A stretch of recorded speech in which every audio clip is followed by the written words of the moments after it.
Bonsoir à tous, bienvenue sur France 24 dans Paris Direct. On commence avec les titres de cette édition.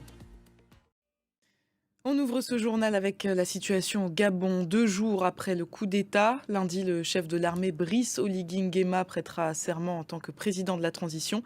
Il promet des réformes des institutions pour les rendre plus démocratiques. Le délai de la transition n'est lui toujours pas connu, ce qui interroge certains Gabonais. Les précisions de David Gilberg.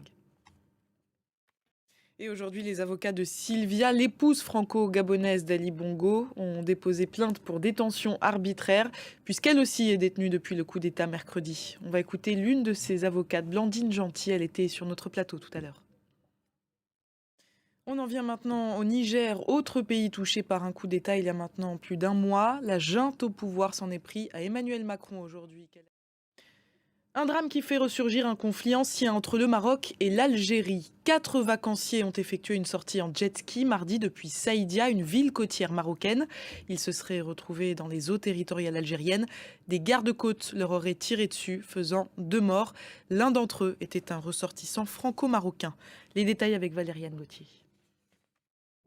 Le Maroc n'a pas réagi officiellement. Le porte-parole du gouvernement affirme qu'il faut s'en remettre à la justice. On écoute les précisions du correspondant de RFI à Rabat. Et on a appris tout à l'heure la mort de Mohamed Al-Fayed à 94 ans.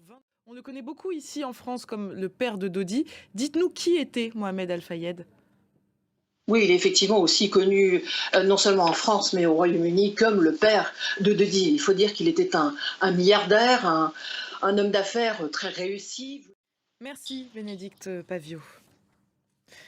Et c'est la fin de ce journal. Merci de l'avoir suivi. L'information continue sur France 24.